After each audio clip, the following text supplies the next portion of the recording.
नमस्कार दोस्तों। कैसे आप सभी लोग हैं दोस्तों। जैसा कि आप सभी लोग जानते हैं दोस्तों कि इस सेशन पे हम लोग डेली बेसिस पे करंट अफेयर्स को डिस्कस करने का काम करते हैं। यानी कि हाल फिलहाल में जो घटनाएं घटी है दोस्तों, हम लोग उस पर चर्चा करने का काम करते हैं, उस पर हम लोग बात विमर्श करने का काम करते हैं दोस्तों। तो उसी संदर्भ में इसी क्रम में दोस्तों हमारे पास कुछ करंट अफेयर्स है, कुछ ऐसी घटनाएं हैं दोस्तों जिस पे हम सभी लोग को बात करना बहुत ज़रूरी है, जिस पे हम सभी लोग को चर्चा करना बहुत ज़रूरी है दोस्तों। कहा जा रहा है दोस्तों, जैसा कि आप लोग जानते हैं कि आज का जो दिन है दोस्तों वो 14 सितंबर 2024 चल रहा है दोस्तों। तो आज की ये जो सेशन होगा दोस्तों, इसमें हम लोग क्या करेंगे, पूरी तरीके से यानी कि 14 सितंबर 2024 से रिलेटेड पूरी घटनाओं का जिक्र करेंगे दोस्तों। उस पर पूरी तरीके से बात करने का प्रयास करेंगे।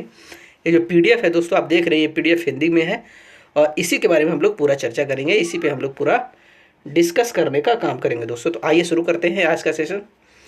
उसमें आज जो पहला न्यूज़ है दोस्तों, यानी कि 14 सितंबर से रिलेटेड जो पहला न्यूज़ है दोस्तों, उसमें कहा जा रहा है कि 14 सितंबर को विश्व प्राथमिक चिकित्सा दिवस मनाया जाता है। यानी 14 सितंबर को वर्ल्ड फर्स्ट एड डे के रूप में दोस्तों मनाया जाता है। इसके बारे में कहा गया है, आप ये देख सकते हैं। 14 सितंबर को विश्व प्राथमिक चिकित्सा दिवस मनाया जाता है हर सितंबर का दूसरा शनिवार।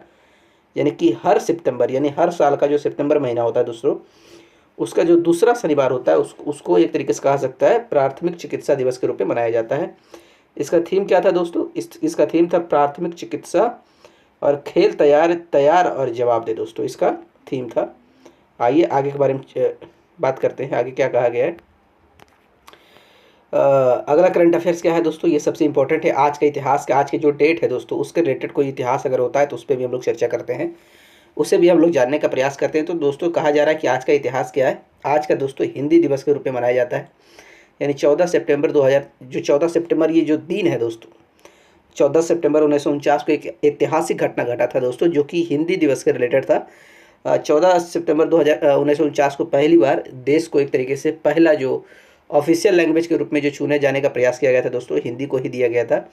इसका एक तरीके से संविधान में भी इसका जिक्र है दोस्तों, यानी इंडियन कॉन्स्टिट्यूशन भी इसकी बात करता है। आज़ादी के 2 साल बाद 14 सितंबर 1949 को हिंदी देश की राजभाषा बनी थी दोस्तों। दक्षिण भारतीय राज्यों के विरोध के चलते अंग्रेजी को भी अगले 15 साल तक राजभाषा बनाने का जिक्र किया गया था इसमें। तो यानी कि हिंदी को दोस्तों 1949 में, यानी आज़ादी के 2 साल पहले बाद में ही, तो उसके जस्ट 2 साल बाद इस दोस्तों हिंदी को एक तरीके से जब ऑफिशियल लैंग्वेज बनाने की बात किया गया, तो इंग्लिश वाले भी एक तरीके से विरोध करने लगे दोस्तों। कहा गया कि हमारा लैंग्वेज जो साउथ इंडियन में मेनली जो इंग्लिश भाषा बोला जाता है दोस्तों, तो उसके द्वारा कहा गया कि हमारी तो जो भाषा है वो इंग्लिश है, हिंदी तो हम लोग समझते नहीं हैं, हिंदी की तो हमारी जानकारी नहीं है, हमारी बोलचाल भाषा नहीं है। तो इसके लिए इसके विपक्ष में दोस्तों बहुत बड़ा एक तरीके से कहा जाए तो विरोध प्रदर्शन देखने को मिला साउथ इंडियन में दोस्तों।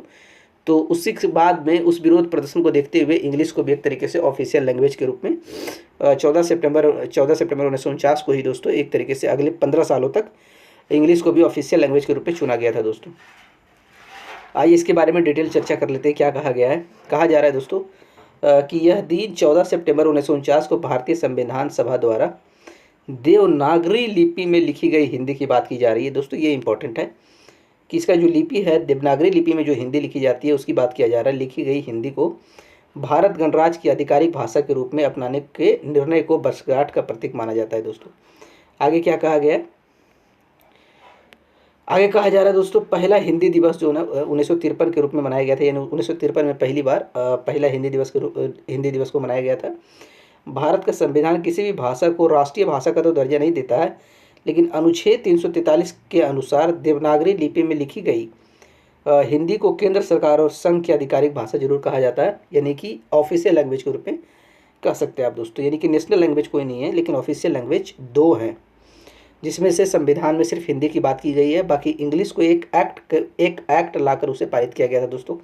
उसे नियम कानून बनाकर संविधान में एक बिल पास कराने के बाद उसे एक्ट के थ्रू हिंदी को ऑफिशियल लैंग्वेज के रूप में जोड़ा गया था दोस्तों।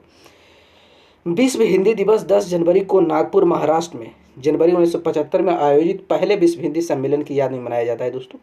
पहला विश्व हिंदी दिवस 2006 में मनाया गया था, यानी पहली बार। ये 2 अलग अलग चीज़ें हैं, ये हिंदी दिवस है दोस्तों और एक विश्व हिंदी दिवस है। ये दोनों में अंतर है दोस्तों, इसे आप याद रखिएगा, इसको आप समझने का प्रयास जरूर कीजिएगा कि 2 अलग अलग चीज़ें, हिंदी और विश्व हिंदी दिवस। विश्व हिंदी दिवस 10 जनवरी को मनाया जाता है, हिंदी दिवस 14 सितंबर को मनाया जाता है। आगे अगला न्यूज़ क्या है दोस्तों, कहा जा रहा है कि जो पोर्ट ब्लेयर हमारा जो एक तरीके से कह सकते हैं जो समुद्री इलाका है दोस्तों, यानी कि जो आइसलैंड जो द्वीप समूह है उसका नाम पोर्ट ब्लेयर से श्री विजयपुरम कर दिया गया है दोस्तों। यानी उसके नाम को बदलने का प्रयास किया गया है, बदला गया है पूरी तरीके से। आइए इसके बारे में हम जान लेते हैं कि क्या कहा गया है। आप देख सकते हैं दोस्तों कि पोर्ट ब्लेयर का नाम बदलकर श्री विजयपुरम रखा गया है दोस्तों। प्रधानमंत्री मोदी के दृष्टिकोण से प्रेरित होकर देश को औपनिवेशिक छापों से मुक्त कराना है दोस्तों, यानी कि एक तरीके से गुलामी की निशानी से हटाने का काम किया, कॉलोनियल जो प्रिंट है उससे एक तरीके से मुक्त कराने का काम किया गया। श्री विजयपुरम हमारे स्वतंत्रता संग्राम में प्राप्त विजय और उसमें अंडमान और निकोबार द्वीप समूह की अद्वितीय भूमिका का प्रतीक है दोस्तों। कहा जाता है कि इसका कोई मुकाबला नहीं किया जा सकता है। यानी ये जो विजयपुरम एक तरीके से जो पोर्ट ब्लेयर है दोस्तों, अंडमान निकोबार है, वहाँ पे एक सेलुलर जेल हुआ करता था। आज भी है काला पानी का दोस्तों, जिसमें सजा दिया जाता है, वो जेल वहीं हुआ करता था दोस्तों। तो उसमें एक तरीके से कहा जा रहा है कि हमारे जो फ्रीडम फाइटर थे उनका बहुत बड़ा संघर्ष था। इन जेलों में उन्होंने बहुत कठिनाइयों के दिन उनके द्वारा काटा गया है दोस्तों, गुजारा गया है। इसलिए कहा जाता है कि आज़ादी की एक संघर्ष की लड़ाई पोर्ट ब्लेयर में भी लड़ा जा रहा था, और जो कि एक तरह से कहा रहा है कि अद्वितीय भूमिका का प्रतीक माना जाता है। यानी इसका कोई तोड़ नहीं, इसका कोई जवाब नहीं है दोस्तों। यह द्वीप क्षेत्र कभी चोल साम्राज्य के नौसैनिक अड्डे के रूप में भी काम करता था दोस्तों। यानी कि नौसैनिक चोल वंश में, यानी चोल डायनेस्टी था, उसके अंदर नौसेना के रूप में एक तरीके से नौसेना के लिए एक अड्डा भी हुआ करता था दोस्तों। यह वह स्थान भी है जहां नेताजी सुभाष चंद्र बोस ने पहली बार तिरंगा फहराया था, और यह सेलुलर जेल भी है जहां स्वतंत्रता सेनानियों ने एक स्वतंत्र राष्ट्र के लिए संघर्ष किया था दोस्तों। आगे देखते हैं क्या कहा जा रहा है। पोर्ट ब्लेयर शहर अंडमान और निकोबार द्वीप समूह का प्रवेश बिंदु है, यानी कि पोर्ट ब्लेयर स्टार्टिंग पॉइंट है दोस्तों, जिससे आप अंडमान निकोबार के अंदर जा सकते हैं। इसका नाम आर्चीबाल्ड ब्लेयर के नाम पर रखा गया था, जो कि एक ब्रिटिश लेफ्टिनेंट था दोस्तों। एक लेफ्टिनेंट था आर्मी, बॉम्बे मरीन में एक आर्मी का लेफ्टिनेंट हुआ करता था। प्लस इनके द्वारा सर्वे भी किया जाता था ज़मीन का दोस्तों, जो कि एक नौसेना सर्वेक्षक थे, जो कि नौसेना को बारे में एक तरीके से सर्वे किया जाता था। वहाँ से जो एक तरीके से जो व्यापार के लिए जो यूज होता था, नौसेना क्या होगा, व्यापार के लिए जो दूसरे देश जाता था उसका सर्वेक्षण करने का काम करता था आर्चीबाल्ड ब्लेयर, ये नाम याद रखिएगा। और बॉम्बे मरीन में ये एक लेफ्टिनेंट पद भी तैनात थे दोस्तों। इनके द्वारा किया गया था कि ब्लेयर अंडमान, यानी कि जो ये आर्चीबाल्ड ब्लेयर जो थे, इनके द्वारा दोस्तों ब्लेयर अंडमान द्वीप समूह का गहन सर्वेक्षण करने वाले पहले अधिकारी थे।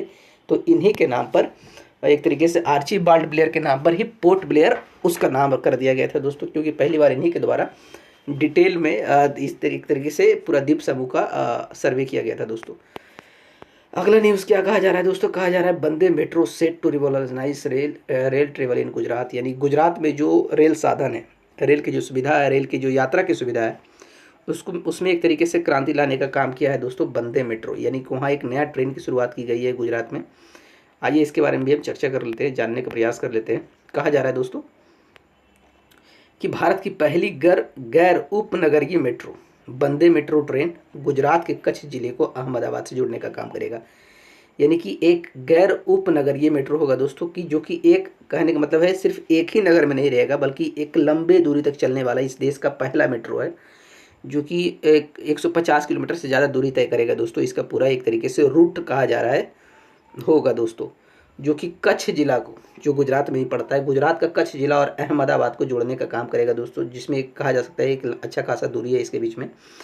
प्रधानमंत्री नरेंद्र मोदी भुज और अहमदाबाद के बीच देश की पहली गैर उपनगरीय मेट्रो ट्रेन सेवा वंदे मेट्रो को हरी झंडी दिखाने वाले हैं दोस्तों। ये आप इम्पोर्टेंट है, क्योंकि पहली बार एक गैर उपनगरीय कहने का मतलब है कि इतना लंबा जो होगा मेट्रो इस देश में अभी तक नहीं बनाया गया है दोस्तों, जिसका रूट इतना लंबा हो, पहली बार ऐसा किया जा रहा है।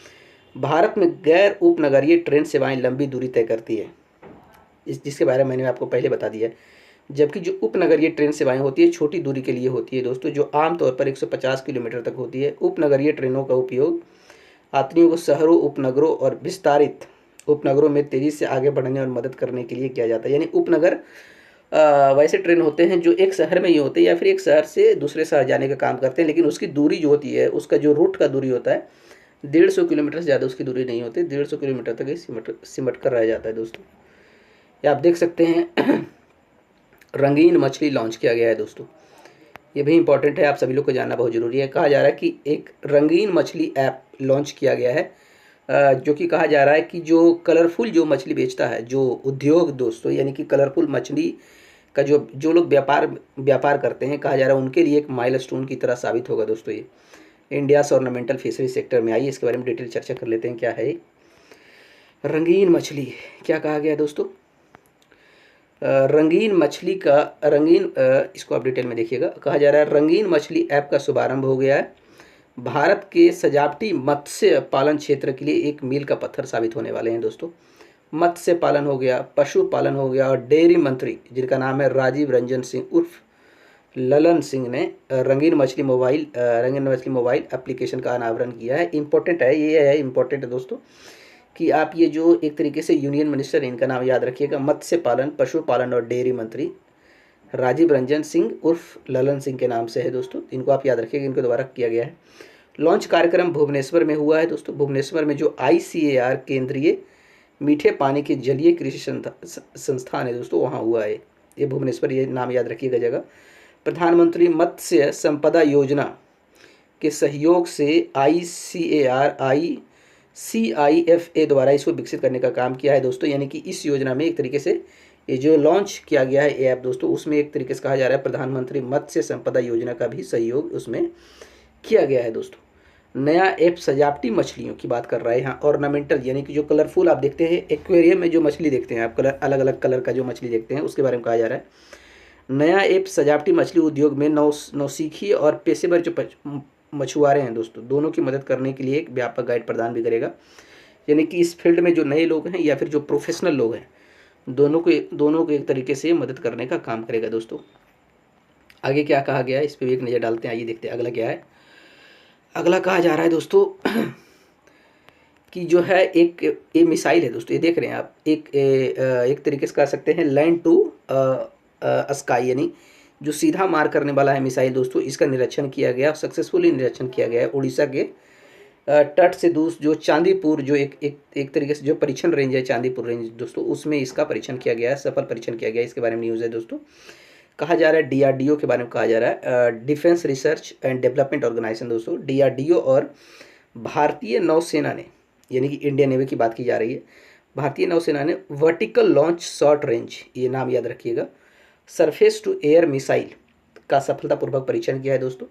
उड़ीसा के तट से दूर चांदीपुर में एकीकृत एक परीक्षण रेंज है दोस्तों, वहाँ ही मिसाइल का नौसेना के जहाज़ों का कम उड़ान वाली उच्च गति वाली anti ship cruise missile, drone और इसी तरह के खतरों से बचाने के लिए इसे डिज़ाइन किया गया है दोस्तों, जिसके बारे में मैंने आपको ऑलरेडी बता चुका हूँ।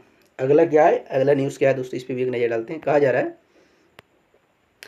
सरकार जल्द ही बहुप्रतीक्षित, समझिए आप इसको, सरकार जल्द ही बहुप्रतीक्षित इंडिया साइज पहल शुरू करेगी दोस्तों। इसका मतलब ये हुआ कि जैसा कि आप कोई ऑनलाइन कपड़ा आप खरीदते हैं, आप ऑनलाइन जैसे मिंत्रा पे जाते हैं, अमेजन पे जाते हैं, या फिर कहीं से ऑनलाइन कपड़ा खरीदते हैं, तो वहाँ जब आप साइज़ जब आप जानने का प्रयास करते हैं दोस्त में, तो आप ध्यान देंगे कि वहाँ पे जो आपको साइज़ दिखाई देता है दोस्तों, वहाँ पे दिखाई देता है UK US। आप कपड़ा का साइज़ एक तरीके से UK और US के बेसिस पे ही साइज़ आप तय करते हैं और अपने लिए कपड़ा खरीदने का प्रयास करते हैं दोस्तों, और उसका इस्तेमाल करने के बारे में सोचते हैं। तो इसमें वही कहा गया है दोस्तों कि अब जो है एक तरीके से इंडिया खुद का अपना साइज लॉन्च करेगा। जो UK US साइज के अनुसार कपड़े खरीदते हैं उससे अब बंद होगा, अब इंडिया का खुद का साइज होगा दोस्तों। उसके बारे में कहा जा रहा है, यह कपड़ा मंत्रालय के द्वारा एक तरीके से पहल किया गया है, इस डिसीजन को लिया जाने का काम किया गया है दोस्तों। एक पहल है जिसका उद्देश्य भारतीय शरीर के प्रकारों के अनुरूप बेहतर ढंग से डिजाइन किए गए मानकीकृत माप स्थापित करना है दोस्तों।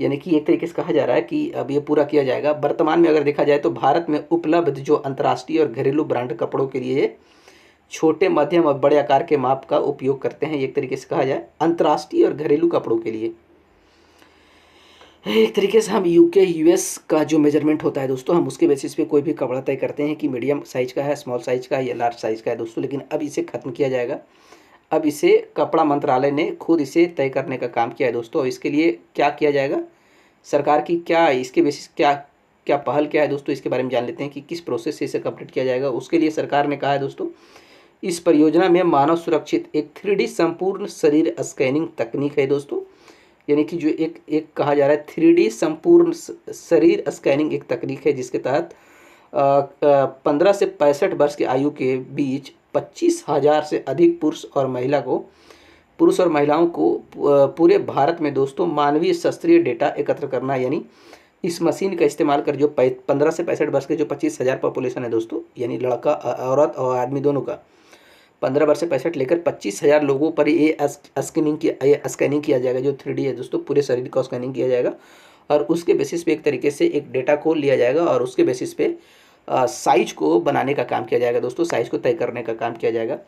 निर्मित बॉडी साइज चार्ट राष्ट्रीय और अंतर्राष्ट्रीय खुदरा विक्रेताओं और निर्माताओं को ऐसे सामान बनाने में मदद करेगा जो दोस्तों जो भारतीय शरीर के प्रकारों के लिए सबसे उपयुक्त हो और अच्छी तरह से फिट कपड़ों की मांग और आपूर्ति के बीच संतुलन बनाए रखे। यानी कहा जा सकता है दोस्तों कि एक बार अगर भारत सरकार इसे तय कर ली, इसको डिसाइड कर लिया दोस्तों, तो अब कहा जा रहा है कि अगर भारतीय मार्केट में जितने भी विदेशी जो अंतर्राष्ट्रीय जो एक तरीके से उद्योग होंगे, जो कंपनी होंगे दोस्तों, अब उनका भी कपड़ा एक तरीके से कह सकते हैं कि जो हमारा जो इंडियन साइज होगा उसके अनुसार उन लोगों द्वारा बेचा जाएगा, जो कि एक तरीके से कहा जा सकता है कि इंडिया को एक तरीके से फिट कपड़ा मिलेगा इंडिया के बॉडी के अनुसार दोस्तों। एक बार शुरू होने के बाद कहा जा रहा है, क्या कहा जा रहा है, एक बार शुरू होने के बाद इंडिया साइज देश में बिकने वाले भारतीय और अंतर्राष्ट्रीय फैशन ब्रांडों के लिए एक बेंचमार्क के रूप में काम करेगा दोस्तों, जिसके बारे में मैंने आपको पहले बता चुका हूँ। आगे देखिए क्या कहा जा रहा है दोस्तों। अगला न्यूज़ ये है, अगला न्यूज़ कहा जा रहा है दोस्तों कि कैबिनेट ने पीएम ई बस सेवा भुगतान सुरक्षा तंत्र, इसको आप शॉर्ट में कह सकते हैं पीएसएम योजना को मंजूरी दे दी है दोस्तों। कहा जा रहा है कैबिनेट ने एक परियोजना का तय किया है दोस्तों, जिसमें कहा गया है कि जो इलेक्ट्रॉनिक बसेस होता है दोस्तों, जो बैटरी पे चलता है, जो फ्यूल पे नहीं चलता है, जो पेट्रोल एक तरीके से तेल डीजल पे नहीं चलता है दोस्तों, जो इलेक्ट्रॉनिक बेसिस पे चलता है, जो चार्ज किया जा सके, जो बैटरी पे चलता है, वैसे बसों को बढ़ावा देने का बात की जा रही है, वैसे बसों को बनाने का प्रयास किया जा रहा है दोस्तों। उसके लिए केंद्र सरकार ने 3,435.33 करोड़ रुपये का प्रावधान एक तरीके से बजट तैयार किया है दोस्तों। इसके बारे में क्या कहा जा रहा है, आगे देखिए। सार्वजनिक परिवहन प्राधिकरण जो एक तरीके से जो पब्लिक ट्रांसपोर्ट है दोस्तों, उसके द्वारा ई बसों की खरीद और संचालन के लिए वित्त वर्ष 24-25 से वित्त वर्ष 28-29 तक 38,000 से अधिक इलेक्ट्रॉनिक बसों की तैनाती का समर्थन करेगा। कहा जा रहा है कि केंद्र सरकार ने ये जो जिम्मेदारी दी है दोस्तों, वो दी है सार्वजनिक परिवहन प्राधिकरण को, जो पब्लिक सेक्टर के जो एक तरीके से पब्लिक सेक्टर में जो बसें चलाई जाती है, जो सरकारी बसें चलाई जाती है दोस्तों, उसको जिम्मेदारी दिया है कि उनके द्वारा 24-25 से लेकर 28-29 तक 38,000 इलेक्ट्रॉनिक बसों का एक तरीके से बनाने का काम किया जाए या फिर खरीदने का काम किया जाए दोस्तों। इनको जानकारी दी है, जिम्मेदारी दी गई, इसको माफ़ कीजिएगा। तैनाती की तारीख से 12 साल तक अवधि के लिए ई बसों के संचालन का समर्थन करेगा। यानी कहने का मतलब है, सरकार ने यहाँ तक बात किया है दोस्तों कि आप जब से बस को खरीदा जाएगा उससे लेकर 12 साल तक उसकी मेंटेनेंस को एक तरीके से ऐसा नहीं कि खरीदने के बाद छोड़ दिया जाएगा, उसके खरीदने के 12 सालों तक दोस्तों उसको मेंटेनेंस का खर्चा जो है केंद्र सरकार द्वारा उठाया जाएगा, ऐसा कहा जा रहा है। वर्तमान में सार्वजनिक जो परिवहन प्राधिकरण है, जो यानी पब्लिक सेक्टर का जो एक तरीके से ट्रांसपोर्ट सिस्टम है दोस्तों, उनके द्वारा संचालित अधिकांश जो बस है दोस्तों या फिर डीजल पे चलते हैं या फिर सीएनजी पे चलते हैं दोस्तों, जिससे क्या है, पर्यावरण पर बुरा प्रभाव पड़ता है दोस्तों। इसलिए इस प्रकार का योजनाएं केंद्र सरकार द्वारा लाया जा रहा है दोस्तों। आगे कहा जा रहा है दोस्तों कि फॉर हाइड्रो इलेक्ट्रिक प्रोजेक्ट, यानी कि हाइड्रो इलेक्ट्रिक प्रोजेक्ट के लिए केंद्र सरकार द्वारा एक बजट तय किया गया है दोस्तों, आप देख सकते हैं। For hydro electric project budgetary support scheme approved by the cabinet minister या फिर सेंट्रल मिनिस्टर, यानी कि वैसे प्रोजेक्ट की यहाँ बात कर रही है दोस्तों। हाइड्रो इलेक्ट्रिक प्रोजेक्ट का मतलब समझ रहे हैं, यानी कि जो पानी या फिर डैम पे जो पुल बनाए जाते हैं, यानी डैम पे जो बांध बनाए जाते हैं दोस्तों, उस बांध से उसमें जो पानी जमा होता है उस बांध के अंदर, उस पानी से क्या किया जाता है दोस्तों, इलेक्ट्रिसिटी का उपयोग किया जाता है। इलेक्ट्रिसिटी जनरेट करने का एक तरीका है, या फिर इलेक्ट्रिसिटी जनरेट किया जाता है दोस्तों। तो वैसे ही हाइड्रो इलेक्ट्रिक प्रोजेक्ट बनाने के प्रस्तावों के लिए केंद्र सरकार के द्वारा कुछ बजट तैयार किया गया है दोस्तों। अब इसके बारे में देख लेते हैं कि कितना बजट है, किस तरीके का काम है दोस्तों, इस पर भी नज़र डालते हैं। कहा जा रहा है दोस्तों कि प्रधानमंत्री श्री नरेंद्र मोदी की अध्यक्षता में केंद्रीय मंत्रिमंडल ने विद्युत मंत्रालय के प्रस्ताव को मंजूरी दे दी है। विद्युत मंत्रालय मिनिस्ट्री याद रखिएगा। इसमें जल विद्युत परियोजनाओं के लिए सक्षम अवसंरचना की लागत के लिए बजटीय सहायता की योजना में संशोधन करने का प्रस्ताव आया है।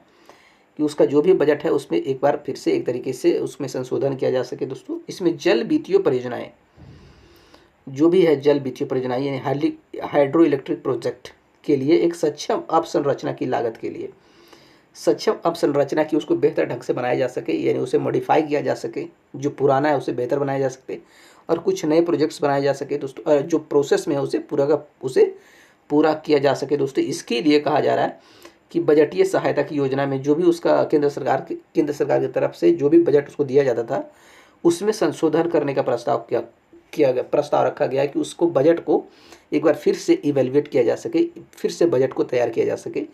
इसके लिए क्या कहा गया दोस्तों, इसके लिए कुल 12,461 करोड़ रुपये का परिव्यय तय किया गया है दोस्तों, कि उसके लिए अलग से 12,641 करोड़ का इस पर एक्सपेंडिचर आ सकता है, इस पर खर्चा हो सकता है, इसके लिए अलग से बजट तैयार किया जा सके दोस्तों, इसकी बात की जा रही है। इस योजना को वित्त वर्ष 24-25 से लेकर वित्त वर्ष 31-32 तक लागू किया जाएगा दोस्तों, यानी कि 5-6 सालों में दोस्तों ये पूरा एक तरीके से ये जो स्कीम है, ये योजना है, तैयार किया जाएगा। और इसके तहत पूरे देश भर में दोस्तों हाइड्रो इलेक्ट्रिक जो प्रोजेक्ट है उसे तैयार करने का काम किया जाएगा केंद्र सरकार द्वारा। और आगे इसके बारे में क्या लिखा गया उस पर भी एक नज़र डालते हैं। आगे कहा जा रहा है दोस्तों, आगे कहा जा रहा है कि अगले 8 वर्षों में यह योजना लगभग 31,350 मेगावाट की संचयी उत्पादन क्षमता वाली जल विद्युत परियोजनाओं का सहायता प्रदान करेगा, यानी पूरे देश भर में आने वाले 8 सालों में दोस्तों 31,350 मेगावाट की एक इलेक्ट्रिसिटी प्रोड्यूस किया जाएगा दोस्तों। यह 25 मेगावाट से अधिक की सभी जल जो विद्युतीय परियोजनाएं हैं, यानी कि वैसे हाइड्रो इलेक्ट्रिक प्रोजेक्ट दोस्तों जहाँ पे 25 मेगावाट से ज़्यादा का एक इलेक्ट्रिसिटी जनरेट करने का काम होता है दोस्तों, उस सभी पर ये तरीके से बजट लागू होगा, ये परियोजना लागू होगा। उन सभी एक तरीके से हाइड्रो इलेक्ट्रिक प्रोजेक्ट को बेहतर बनाने का प्रयास किया जाएगा दोस्तों। योजना के लाभ क्या क्या होगा दोस्तों, इस योजना का लाभ क्या है, जल विद्युत परियोजनाओं को तेज़ी से विकास किया जाएगा, दूरस्थ और पहाड़ी परियोजनाओं स्थलों पर बुनियादी ढांचों में सुधार किया जाएगा, यानी कि जो एक तरीके से हिल स्टेशन में जो एक तरीके से हाइड्रो इलेक्ट्रिक प्रोजेक्ट है उसे और बेहतर बनाने का प्रयास किया जाएगा, या उसमें कोई अगर कमी है या फिर कोई पुराना है तो उसे और मॉडिफाई करने का काम किया जाएगा, उसे मरम्मत करने का काम किया जाएगा। अगर नहीं है दोस्तों तो उसे फिर से नया वहाँ पे एक तरीके से बनाया जाने का काम किया जाएगा। इससे क्या होगा दोस्तों, स्थानीय लोगों को बड़ी संख्या में प्रत्यक्ष रोजगार मिलेगा, डायरेक्ट एक तरीके से नौकरी मिलेगी, जॉब मिलेगा दोस्तों, साथ साथ अप्रत्यक्ष रोजगार भी प्राप्त होगा, इनडायरेक्टली भी वो लोग को एक तरीके से रोजगार सृजन होगा, परिवहन को फायदा होगा, पर्यटन के माध्यम से उद्यमिता के अवसर खुलेंगे दोस्तों, यानी टूरिज्म एक तरीके से कह सकते हैं, बिजनेस फैलेगा। जल विद्युत क्षेत्र में नए निवेशों का प्रोत्साहित करना, यानी कि नया इन्वेस्टमेंट होने का भी इससे चांस बन रहा है दोस्तों, ऐसा कहा जा रहा है। आगे देखिए क्या है, अगला न्यूज़ कहा जा रहा है दोस्तों, अगला न्यूज़ कहा जा रहा है कि प्रधानमंत्री मोदी ने नागरिक उड्डयन पर दिल्ली घोषणा पत्र को अपनाने की घोषणा की है, यानी कि अभी हाल में दिल्ली में एक फिर से मीटिंग हुई है दोस्तों नागरिक उड्डयन को लेकर, यानी कि नागरिक वैसे जहाज़ों जो जिसका आम नागरिक द्वारा इस्तेमाल किया जा सके, या फिर आम नागरिकों के जो इलाके हैं, जो पिछड़े इलाके हैं, जहाँ तक अभी तक हवाई अड्डे नहीं बने हैं, हवाई रूट नहीं बना है, जहाज़ का कोई सुविधा नहीं, हवाई जहाज़ का कोई सुविधा नहीं है, प्लेन से सफ़र करने का कोई अवसर नहीं है दोस्तों, तो वैसे जगहों को जोड़ने का प्रयास किया जा रहा है, वैसे जगहों को जोड़ने का प्रयास किया जा रहा है दोस्तों, जो पिछड़ा है उसी के संदर्भ में कहा गया है। उसी को देखते हुए दिल्ली में एक मीटिंग हुई है दोस्तों, जिसमें कुछ घोषणा पत्र तैयार किया गया, जिस पे कुछ बातें को डिस्कस किया गया है, तय किया गया दोस्तों। उस घोषणा पत्र को अपनाने की बात कहा जा रहा है। इसमें कहा जा रहा है दिल्ली घोषणा को अपनाने के साथ ही नगरीय उड्डयन पर दूसरा एशिया प्रशांत मंत्री स्तरीय सम्मेलन संपन्न हो गया दोस्तों, यानी कि मैंने कहा कि इसके पहले भी एक तरीके से कहा जाए दोस्तों तो दिल्ली में एक और हुआ था नागरिक उड्डयन पर, जो भारतीय उड्डयन मंत्रालय है दोस्तों, और जो एक तरीके से जो इंटरनेशनल ऑर्गेनाइजेशन है उड्डयन मामलों में इसी फील्ड का दोस्तों, उसके बीच में एक तरीके से मीटिंग होने का काम किया था, और ये अब दूसरा मीटिंग संपन्न हुआ है दोस्तों, जिसमें दिल्ली में कुछ घोषणाएं की गई है, जिसपे कुछ बातें तय किया गया है। अब मोदी जी ने उसको एक तरीके से कहा जा रहा है कि अब इसको अपनाने के समय आ गया है, अब इसको अपनाने का काम किया जा सकता है। अब आगे देखते हैं दोस्तों कि उस दिल्ली घोषणा पत्र में क्या कहा गया था, किस बातों को इनके द्वारा अपनाने की बात कही जा रही है, उस पर भी एक नज़र डालते हैं। कहा जा रहा है दिल्ली जो घोषणा पत्र है दोस्तों, उसमें क्या था कि एक व्यापक रूपरेखा जिसका उद्देश्य क्षेत्रीय सहयोग को बढ़ाना है, वो बहुत, यानी कि एक तरीके से जो क्षेत्रीय जो एरिया है दोस्तों, यानी जो ग्रामीण इलाका है, जो पिछड़ा है, जो जुड़ा हुआ नहीं है दोस्तों, एक तरीके से मेन जो हवाई रूट से जो नहीं जुड़ा हुआ, जो पिछड़ा है, जो बचा हुआ है, उसको जोड़ने का प्रयास किया जाएगा और उभरती चुनौतियों का समाधान भी करना है दोस्तों। और उसके लिए जो भी परेशानी आएगी उसको डिस्कस, उसको एड्रेस करना है, उसको समाप्त करना है और नागरिक उड्डयन क्षेत्र में सतत विकास को बढ़ावा देने का काम किया जाएगा दोस्तों, इसके बारे में कहा गया है। आगे देख लेते हैं, आगे क्या है उस पर भी एक नज़र डालने का प्रयास करते हैं दोस्तों। भारत में 15%, और इसका एक रिपोर्ट और है देखिए, जिसमें कहा गया है दोस्तों कि भारत में 15% जो पायलट महिलाएं हैं, जो वैश्विक औसत से 5% से ज़्यादा हैं, यानी कि वैश्विक औसत पे महिलाओं का जो पायलट की संख्या जो 5% है, लेकिन भारत में 15% देखा गया है। और कहा गया है दोस्तों कि हमने इस संख्या को और बढ़ाने के लिए एक सलाह जारी की है, एक मतलब फिर से सलाह दिया गया है कि इसके अलावा भी चीज़ों को बढ़ाया जाएगा। भारत में महिलाएं पायलटों की संख्या बढ़ाई जाएगी। भारत का जो एम है दोस्तों 2047 तक की 350 से लगभग 400 हवाई अड्डे बनाने के अपने लक्ष्य को हासिल करने के लिए भी तैयार है।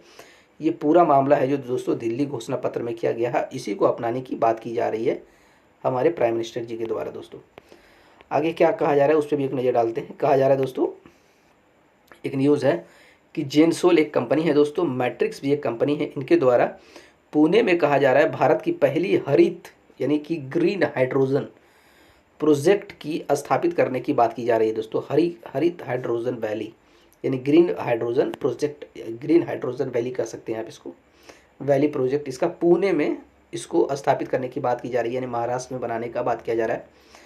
जेनसोल इंजीनियरिंग लिमिटेड एक कंपनी का नाम है दोस्तों, और दूसरा है matrix gas and renewables limited, ये दो कंपनी है। इनके द्वारा महाराष्ट्र के पुणे में भारत की पहली ग्रीन हाइड्रोजन वैली विकसित करने के लिए साझेदारी की घोषणा हुई है। पार्टनरशिप में दोनों आए हैं दोस्तों। कहा जा रहा है यह परियोजना अगले 20 वर्षों तक विशेष रसायन जो उद्योग हैं दोस्तों, जिसको एक तरीके से हाइड्रोजन की ज़रूरत है, वैसे इंडस्ट्री को दोस्तों 24 घंटे ग्रीन हाइड्रोजन की आपूर्ति करेगा अगले आने वाले 20 सालों तक।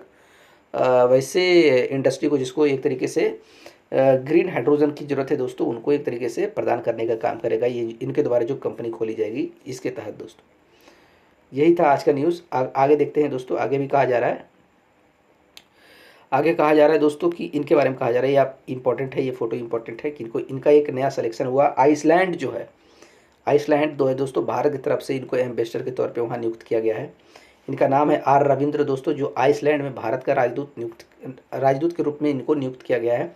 अभी हाल फिलहाल में इनका जो स्टेटस था दोस्तों, अभी इसके आइसलैंड के राजदूत बनने से पहले इनके द्वारा न्यूयॉर्क में संयुक्त राष्ट्र में जो न्यूयॉर्क में पड़ता है, न्यूयॉर्क में संयुक्त राष्ट्र में भारत के वर्तमान उप अस्थायी प्रतिनिधि के तौर पर आर रविंद्र को आइसलैंड में भारत का अगला राजदूत नियुक्त किया गया है दोस्तों। यानी कि अभी राजदूत के पहले ये भारत की तरफ से यूएन में रिप्रेजेंट करने का काम कर रहे थे दोस्तों। अगर आइसलैंड की राजधानी की बात करें तो एक रेकजाविक है दोस्तों, मुद्रा की बात करें आइसलैंडिक क्रोन है दोस्तों, लेकिन हाल फिलहाल में इसको आइसलैंड की राजदूत के रूप में इनको नियुक्त किया गया है, यूनाइटेड नेशन से इन्हें हटा दिया गया है दोस्तों, यूएन से। अगला न्यूज़ क्या कहा जा रहा है दोस्तों, आप ये इमेज को देखिएगा, इमेज बहुत इंपॉर्टेंट है। एक महिला का पिक्चर देख रहे हैं दोस्तों, ये भारतीय मूल की एक महिला है दोस्तों, जिनको एक तरीके से व्याख्याता प्रशांति राम, इनका नाम प्रशांति राम है दोस्तों। इनके द्वारा एक लिखा गया है, क्या बोल सकते हैं इंग्लिश में कह सकते हैं आप, एक फिक्शन स्टोरी लिखा गया है दोस्तों, जिनका क्या है 9 आर्ट साड़ियाँ, इस टाइटल से एक इंग्लिश लिटरेचर में इनके द्वारा एक फिक्शन लिखा गया है। इसके बेसिस पे इसी के लिए इनको एक तरीके से कहा जाता है दोस्तों, साहित्य के लिए सिंगापुर साहित्य पुरस्कार से सम्मानित किया गया है।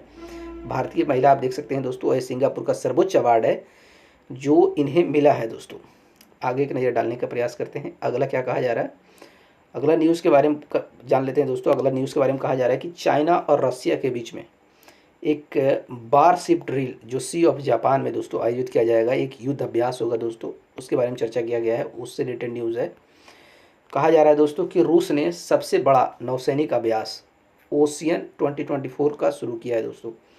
रूस ने दशकों में अपना सबसे बड़ा नौसैनिक अभ्यास शुरू किया, यानी पिछले 10 सालों में इससे बड़ा एक तरीके से युद्ध अभ्यास नहीं हुआ है दोस्तों, नौसैनिक अभ्यास नहीं हुआ। ओशियन 2024 ये इंपॉर्टेंट है, प्रोजेक्ट का नाम है दोस्तों, इससे याद रखिएगा। ओशियन 2024 10 से 16 दिसंबर तक प्रशांत एवं आर्कटिक महासागर के साथ साथ भूमध्य सागर, कैप्सियन और बाल्टिक सागरों में से एक साथ आयोजित किया जाएगा दोस्तों। इस अभ्यास में 400 से अधिक युद्धपोत होंगे, पनडुब्बियाँ होगी और सहायक बेड़े के सहायक जहाज होगी, 120 से अधिक विमान होगा और 900 से ज़्यादा अधिक कर्मी शामिल होंगे दोस्तों। यानी कि एक तरीके से आर्मी द्वारा इसको प्रैक्टिस किया जाएगा। ये रूस की तरफ से इतने इक्विपमेंट होंगे दोस्तों। चीन भी कहा जा रहा है भाग में इस अभ्यास में भाग ले रहा है, जिसने पीपुल्स लिबरेशन आर्मी से 4 जहाज और 15 विमान भेजने का काम किया है दोस्तों। अभ्यास देखने के लिए 15 अन्य देशों को प्रतिनिधि करने का भी काम किया, मतलब प्रतिनिधियों को आमंत्रित करने का भी काम किया है दोस्तों। कहा गया है कि 15 देशों को इन्विटेशन के तौर पे बुलाया गया है कि आप ऑब्जर्व कीजिए और युद्ध को देखिए कि हमने क्या कर रहा है दोस्तों। यानी कि अपना ताकत को दिखाने का प्रयास किया जा रहा है रसिया द्वारा दोस्तों। आगे क्या कहा जा रहा है, अगला न्यूज स्पेस एक्स हमारे चहेते एलोन मस्क से रिलेटेड है दोस्तों, उस पर भी एक नज़र डाल लेते हैं। कहा जा रहा है स्पेस एक्स ने पहली निजी अंतरिक्ष यात्रा के लिए सभी नागरिकों को दल भेजा है दोस्तों। यानी कि 4 लोग अभी चार लोगों का एक ग्रुप बनाया गया है। यानी इसमें एस्ट्रोनॉट नहीं है, यानी आम लोग हैं दोस्तों, जिनको स्पेस में भेजा जाने का काम किया गया है दोस्तों। स्पेस एक्स फाल्कन 9 ये रॉकेट है दोस्तों, इनके द्वारा भेजा गया है, इन्हीं रॉकेट में भेजा गया। रॉकेट ने फ्लोरिडा से उड़ान भर चुके हैं, जिसमें 4 नागरिक दुनिया के पहले निजी यानी प्राइवेट स्पेस वॉक का प्रयास करने के लिए कक्षा में पहुंचे हैं दोस्तों। 5 दिन का मिशन है दोस्तों, जिसे पोलारिस डॉन के नाम से जाना जाता है। इस मिशन को कहा जाता है पोलारिस डॉन दोस्तों। और पोलारिस कार्यक्रम के तहत 3 परीक्षण और इस कार्यक्रम में 3 परीक्षण किए जाएंगे और विकास मिशनों में से पहला है, जिसे इसाक मैन और एलोन मस्क के स्पेसएक्स द्वारा संयुक्त रूप से निष्पादित किया गया है दोस्तों। सोवियत अंतरिक्ष यात्री एलेक्सी लियोनोवा द्वारा 18 मार्च 1965 को पहली बार स्पेस वॉक किया गया था दोस्तों। पहला स्पेस वॉक किया गया था, यानी वहाँ हम लोग उतर कर चीज़ों को देखने का प्रयास करेंगे कि कैसा है अंतरिक्ष का माहौल दोस्तों, या फिर दूसरे ग्रह का माहौल दोस्तों। आज के सेशन में इतना ही था दोस्तों। उम्मीद करते हैं कि आप सभी को चीज़ें बहुत अच्छी समझ में आई होगी। अगर किसी प्रकार से कोई परेशानी है दोस्तों, तो आप हमें कमेंट बॉक्स में आप इसका जवाब क्वेश्चन भेज सकते हैं, सवाल पूछ सकते हैं। हम आपके सवालों का जवाब देने के लिए तैयार है दोस्तों, और पूरी तरीके से आपको सेटिस्फाई करने का प्रयास करेंगे। तब तक एक तरीके से अगले लेक्चर से जुड़ने के पहले दोस्तों आप इंतज़ार कर सकते हैं हमारे साथ जुड़ने के लिए आप सभी लोगों को दोस्तों। तब तक बहुत बहुत धन्यवाद दोस्तों।